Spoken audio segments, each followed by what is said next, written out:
Well, good morning. Yesterday at Dover Air Force Base, President Trump, the chairman, and I stood in solemn silence as heroes came home. Flag-draped caskets, we honored them. We grieved with their families, and we listened. What I heard through tears, through hugs, through strength, and through unbreakable resolve was the same from family after family. They said, "Finish this. Honor their sacrifice. Do not waver. Do not stop until the job is done." My response, along with that of the president, was simple. Of course, we will finish this. We will honor their sacrifice. Their sacrifice only steals our commitment. I wear this bracelet. Staff Sergeant Jorge Oliveira, he was one of my sergeants or one of my specialists in Guantanamo Bay. He deployed later to Afghanistan, where he was killed on 19 October 2011. Killed 10 years after 9/11, 15 years ago. He was one of the 1%, the best of America. Not just a guardsman, but a law enforcement officer back home and a family man. I remember him every day, just like so many other men and women of our generation and previous generations who wear bracelets like this.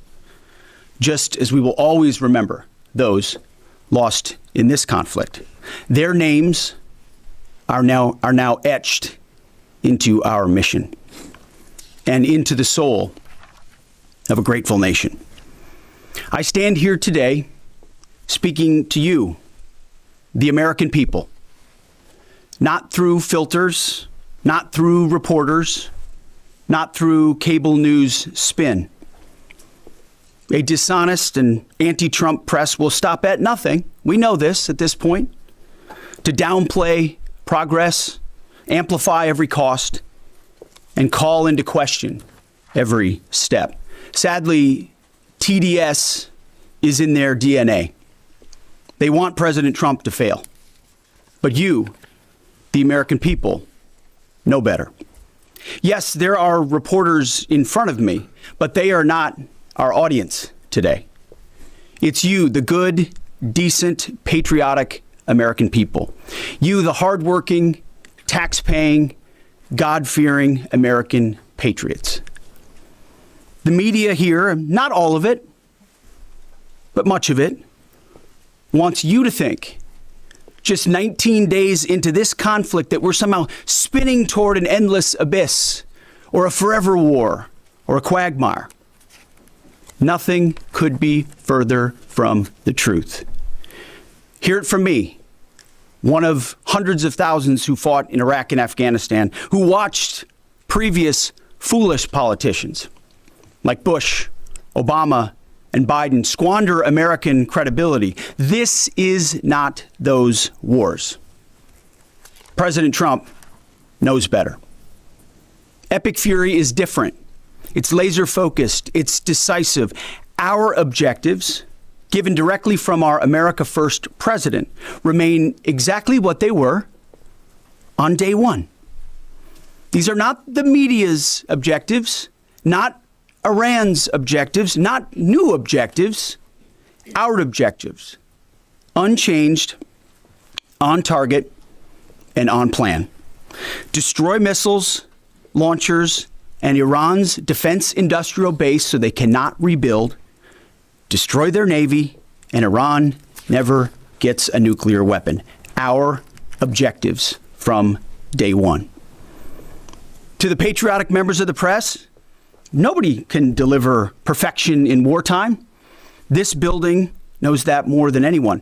But report the reality. We're winning decisively and on our terms. Iran is a vast country, and just like Hamas and their tunnels, they've poured any aid, any economic development, humanitarian aid into tunnels and rockets. That's what they did with Hamas.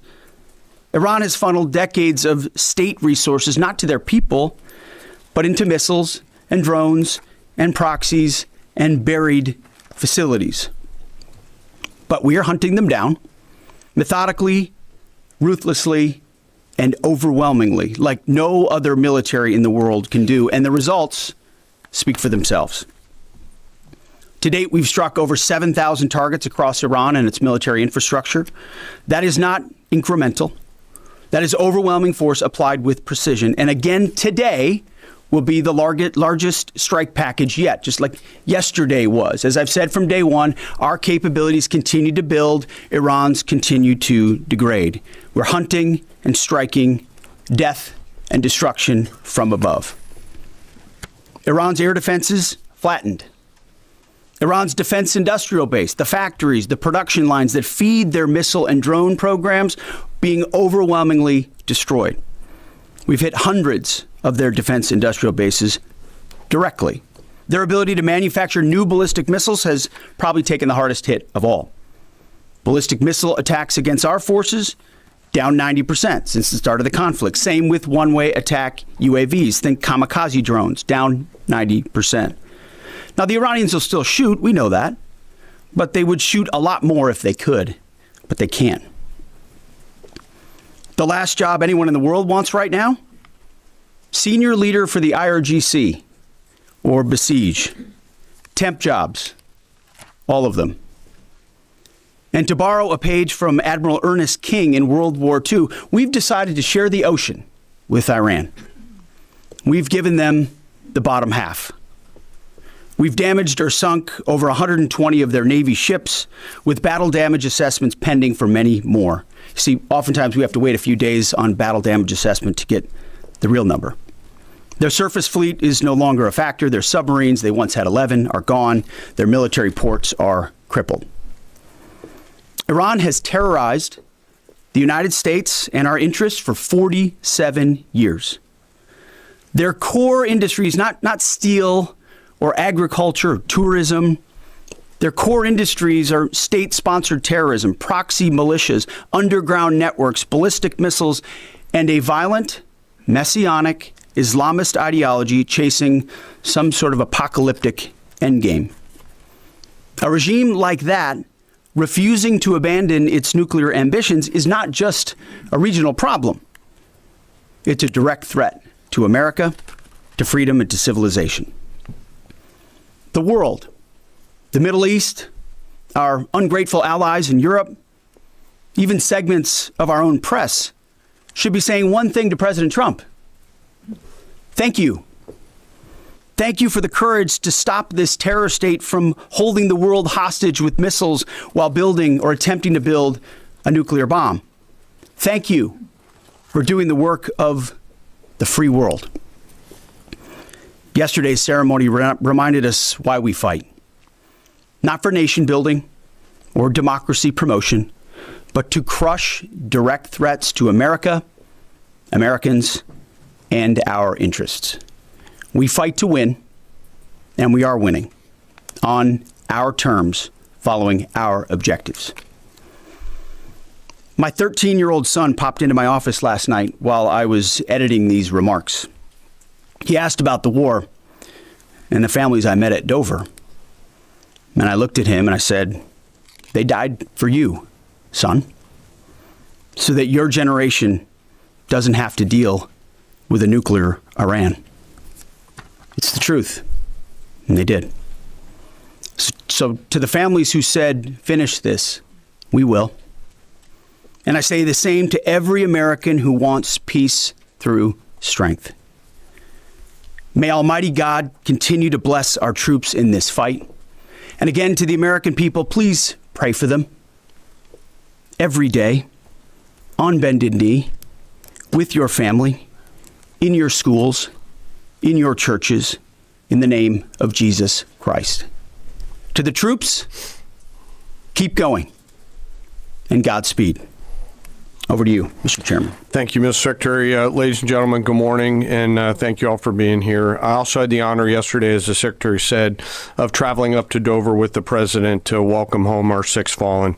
It was an honor and a privilege for me to be there and to say thank you to their families. And I want to mention their names this morning. From the 6th Aerial Refueling Wing out of MacDill Air Force Base, Florida, but stationed as part of an active associate unit at Birmingham, Alabama, Major Alex Klenner, there, John Alex Klinner, Major Ariana Savino. She was posthumously promoted from captain to major, and Technical Sergeant Ashley Pruitt, the boom operator on that crew. From the 121st Aerial Fueling Ring, Ohio Air National Guard out of Rickenbacker Air National Guard Base in Columbus, Ohio, Captain Seth Koval, Captain Curtis Ankt, and now Master Sergeant Tyler Simmons, who was also promoted in the boom operator on that crew. To a person and every family member I spoke with yesterday, they all shared that their family members loved serving, they loved being part of a great team and a crew, and they loved airplanes and aviation. Our nation's tanker crews really are unsung heroes, incredible warriors who put their lives on the line so we can continue to take the fight to an enemy.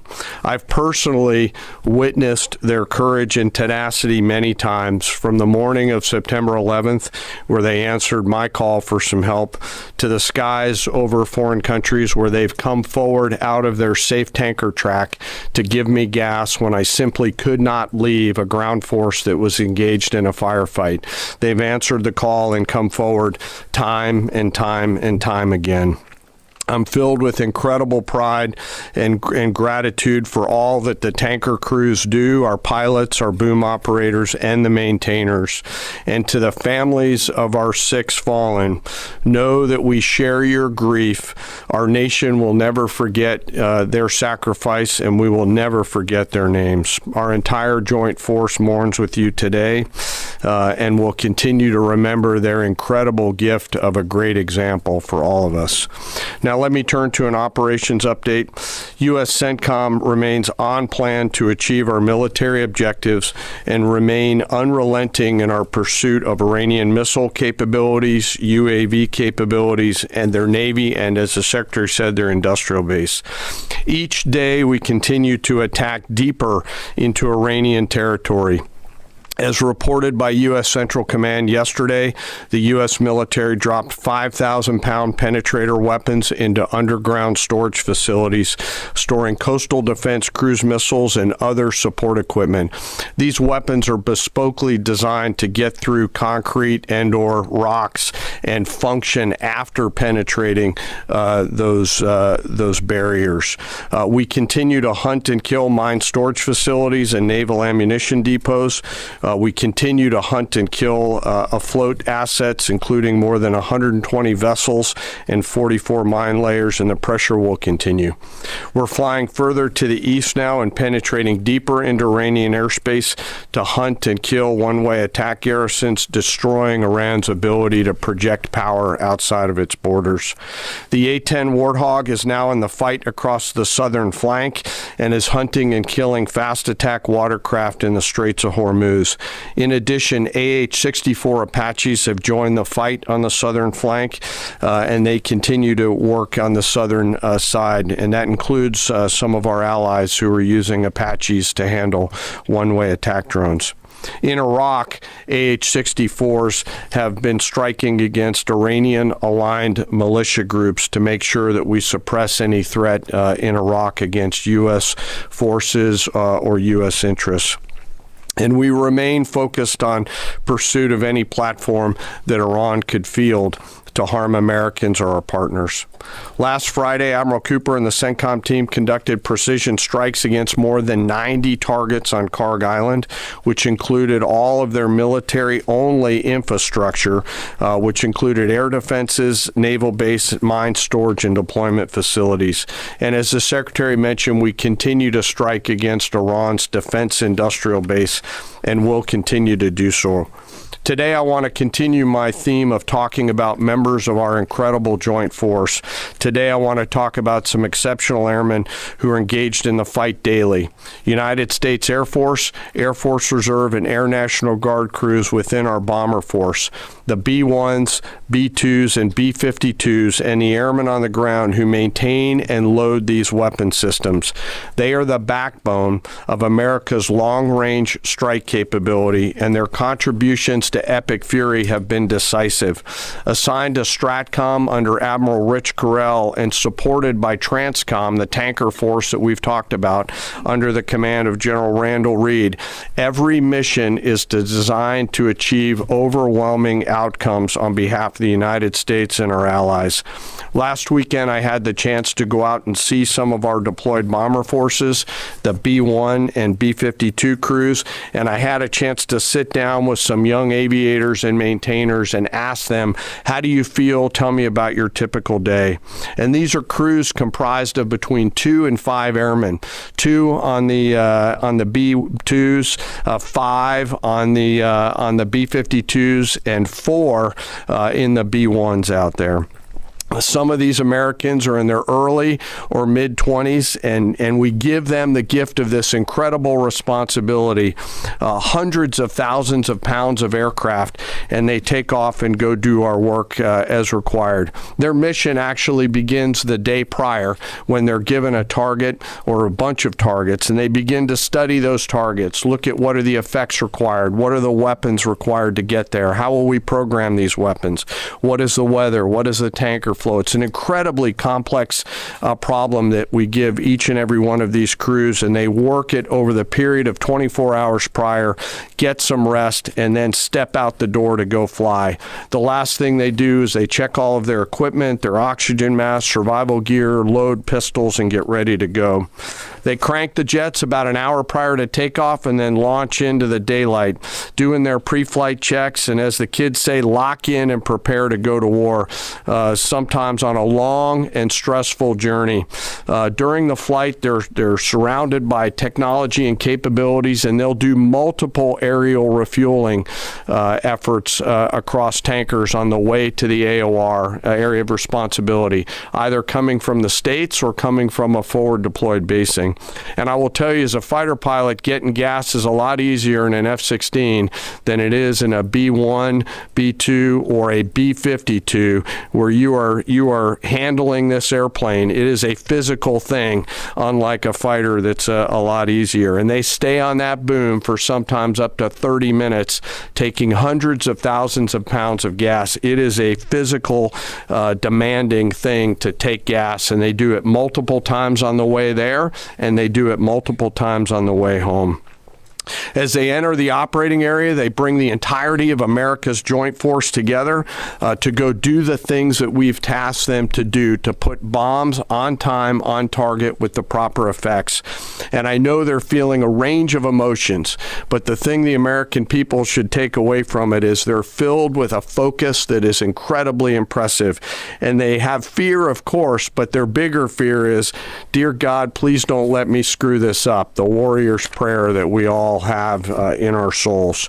In the days of Epic Fury, they were shooting, as we've talked about in this room, a lot of standoff weapons. Now we've switched and rolled, as I mentioned last week, to stand-in weapons. And behind each and every one of them are incredible maintainers and weapons builders who go out there and make sure these aircraft and their weapon systems are ready to go. These airplanes are so big that they're not in hangars. They're out in the cold, out in the snow, out in the rain. The bombs are being built outside for protection and to make sure that it's safe, and they do it 24/7, 365. It's not comfortable work, but when you go spend just a minute with these incredibly young Americans who are so motivated, you cannot come away from that exchange not being hopeful for America's future. It is simply awesome. And we hand these Americans, young Americans, incredible and weighty responsibility, and they deliver every single time. Quietly, with professionalism and humility, doing the things that we ask them to do. In conclusion, we will continue major combat operations. As the Secretary said, we continue to get busier. I know the Secretary and I share that we're incredibly proud of 2.8 million members of our joint force. I am personally, and we are personally grateful for the tenacity and professionalism of the brave men and women who serve inside STRATCOM, CENTCOM, SpaceCom, CyberCom, TRANSCOM, and the rest of the joint force. And I'll close where I started. I ask today that we remember those 6 fallen that came home. They represent the best of our nation. For those families that are feeling the pain, know that we are with you and will remain with you. May we always prove worthy of their sacrifice. And I'll turn it back over to you, sir. Thank you, Mr. Chairman. Take a couple questions. Thank you, Mr. Secretary. Thank you, Mr. Chairman. Given the updated degradation and strike target numbers you laid out, how close would you say we are towards achieving the president's objectives, and what is the end game of the operation without divulging any sensitive battle plans? Well, we wouldn't want to set a definitive time frame on that, but as we've said, we're on plan. So we're looking at those metrics very closely, relaying that to the president and the national security team, but feel confident that as, again, we're more stand in means we're over the top, even further in, and we have even more of an exact sense of what we're striking and why, and even more dynamically, meaning because the intelligence improves, we're able to more quickly identify targets when they, let's say they come out of an underground facility where they've been hiding and able to strike it before it strikes or right after it shoots. But we're very much on plan, and that's why I want to speak to the American people here. You hear a lot of noise about widening or new missions or speculation about what we should or should not be doing. This is a clear set of objectives. The president has given us every capability we need to accomplish that. We've got the best in the world in uniform executing it on the ground. They believe in and are invested in this mission, and it will be at the president's choosing, ultimately, where we say, hey, we've achieved what we need to on behalf of the American people to ensure our security. So no time set on that, but we're very much on track. Absolutely. Yes, right here. Good morning, Mr. Secretary. David Zier, Real America's Voice News.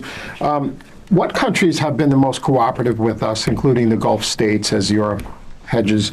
And I also wanted to ask you, the internet blackouts by the regime, it's been shut down for weeks. Is the U.S. military playing a role in, fighting against the regime, blocking VPN networks and satellites and other things? Is there a role for the U.S. military there?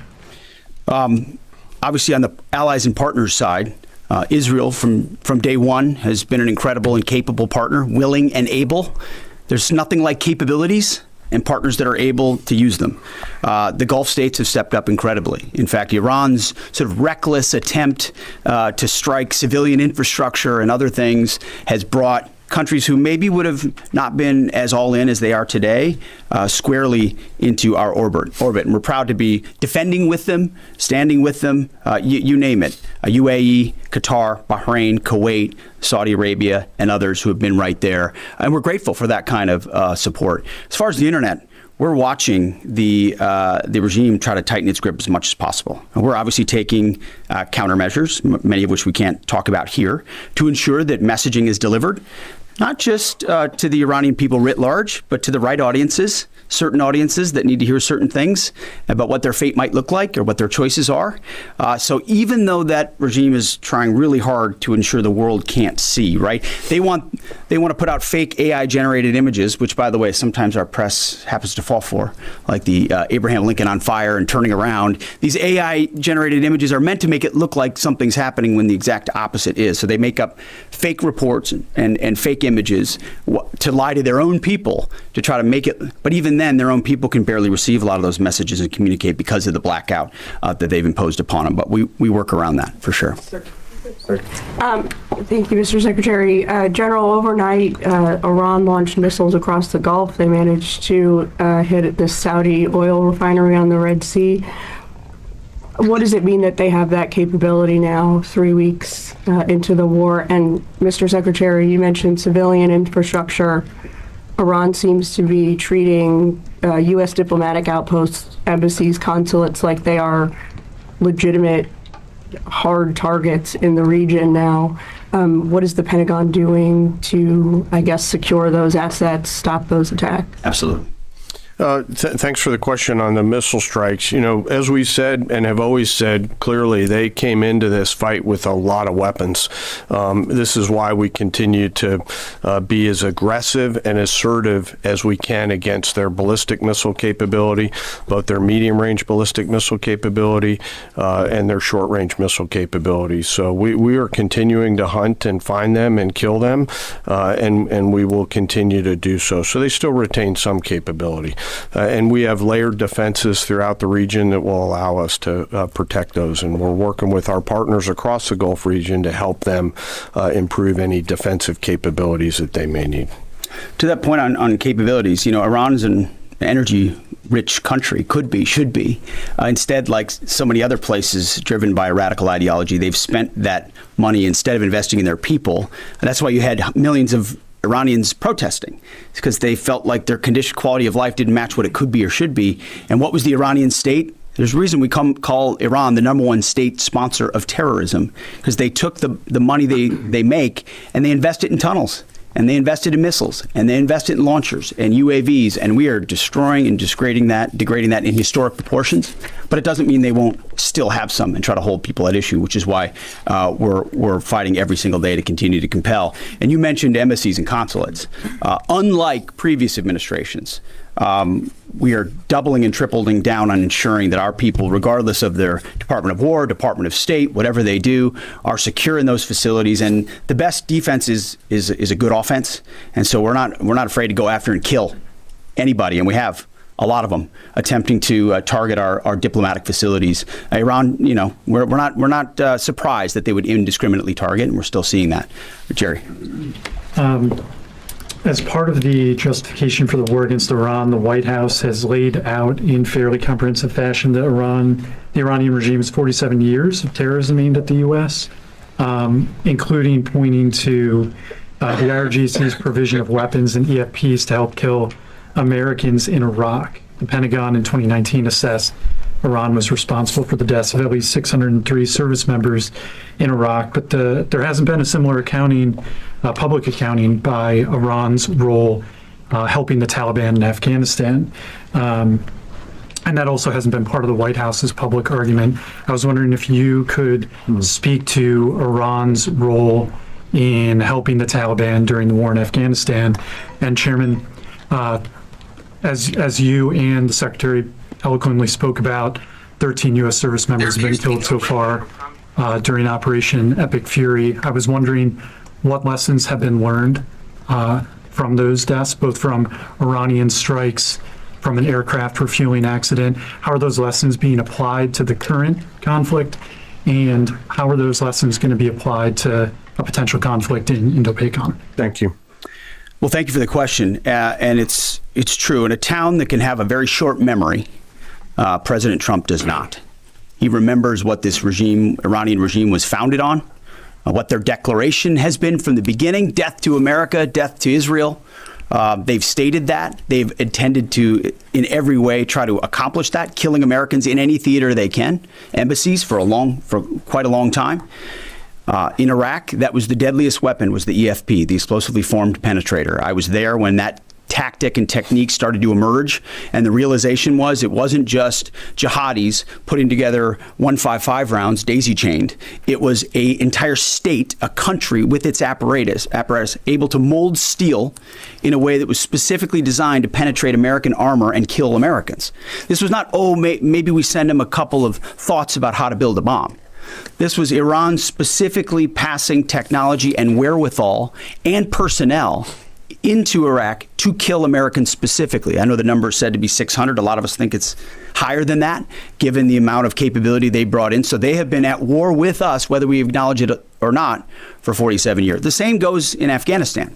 Name the Islamist enemy, whether they are Sunni or Shia, because this is a Shia regime, Sunni or Shia, and Iran's been willing to harbor them as long as that group is willing to try to kill Americans.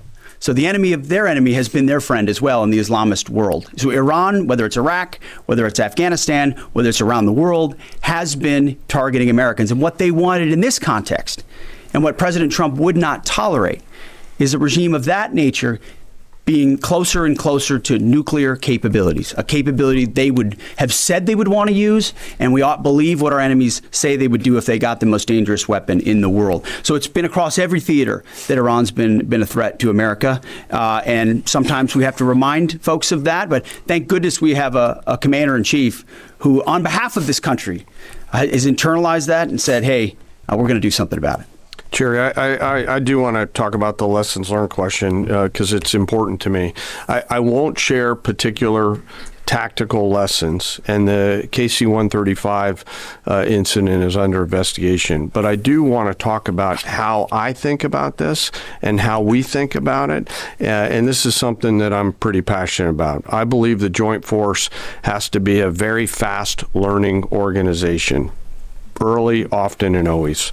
And so in each case, both at the strategic, operational, and tactical level, we've charged the Joint Force to look at themselves and say, what was our plan? Well, first, did we have a plan, yes or no? The answer is always yes, because we plan for literally everything.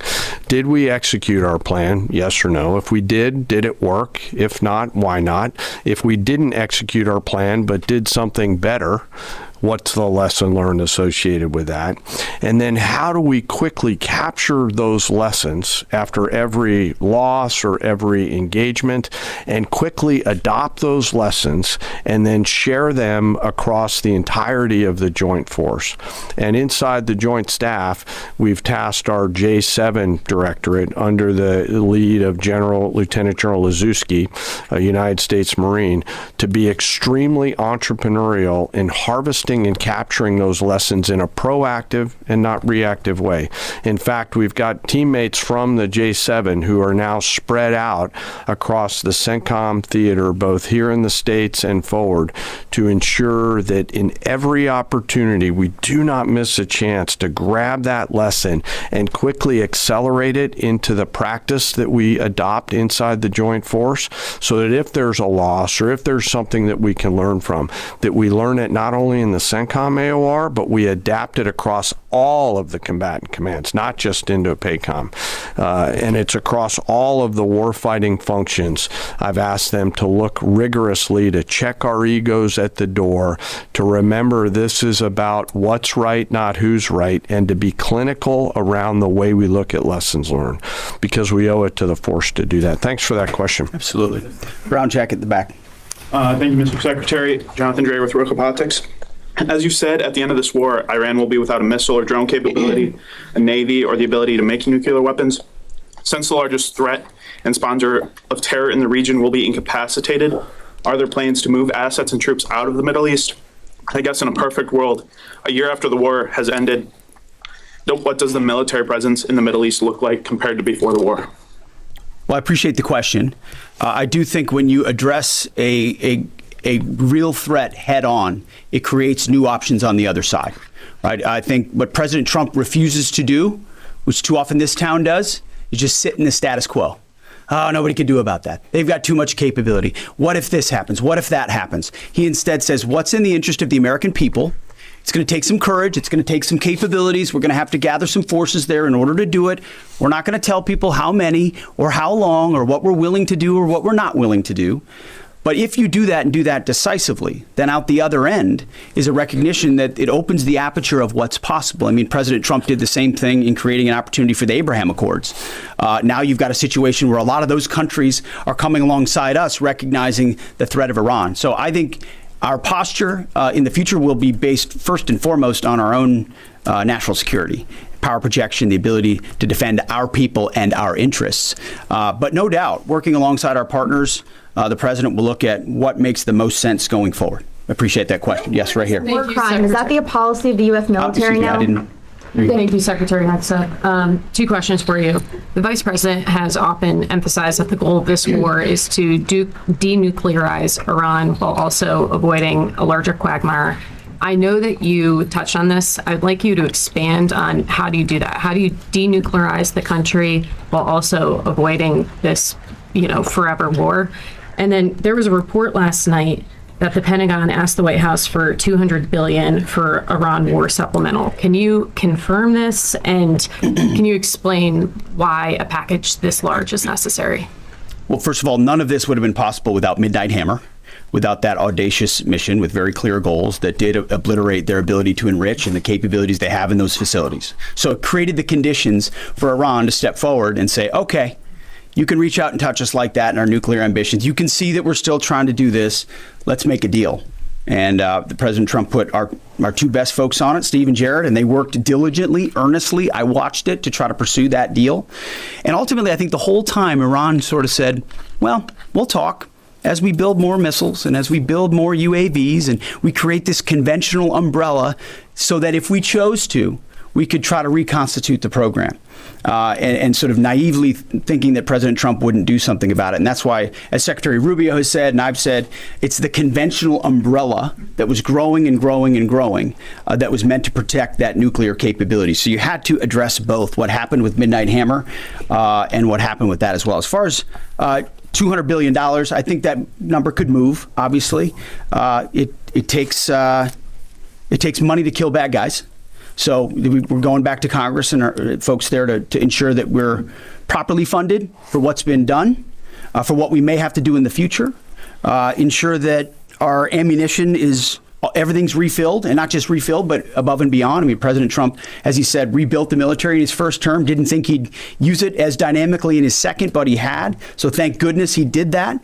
And an investment like this is meant to say, hey, we'll replace anything that was spent. And now that we're reviving our defense industrial base and rebuilding the arsenal of freedom and cutting deals like our great deputy secretaries here is doing, long lead times on exquisite munitions, we're going to be refilled faster than anyone imagined. And I think, we're also still dealing with the environment that Joe Biden created, which was depleting those stockholds and not sending them to our own military, but to Ukraine, which is every time we reach back and look at any sort of a challenge we have, it goes back to, well, send it to Ukraine. Ultimately, we think this should be these munitions are better spent in our own interests at this point, and this kind of funding bill is going to ensure that we're properly funded going forward. We'll take one more right here. Thank you, sir. Thank you, Mr. Chairman. Jordan Conradson with the Gateway Pundit. So with the strike yesterday on South Pars gas field, if the U.S. didn't know about it or didn't approve of it, it kind of seems like a trend of Israel apparently pursuing their own objectives over U.S. objectives. I'm not sure if you agree with that, but the president has said he doesn't want to hit Iran's oil infrastructure right now. As you said, the U.S. avoided this on Park Island. Oil's nearing $120. Why are we helping Israel prosecute this war if they're going to pursue their own objectives? We hold the cards. We have objectives. Those objectives are clear. We have allies pursuing objectives as well. And the truth speaks for itself. I mean, President Trump was very clear about that. Iran has weaponized energy for decades. Israel clearly sent a warning, and POTUS has made it clear, very clear. Iran knows when you hit Karg Island and you hit military capabilities on Karg Island, which is the only thing we hit, we can hold anything at issue, anything. The United States military controls the fate of that country. Iran has the ability to make the right choices. It should not, going forward, target Arab allies, Arab countries, trying to create pain, the pain that they created themselves. Thank you all very much. Appreciate it. Thank you for your time. Appreciate it.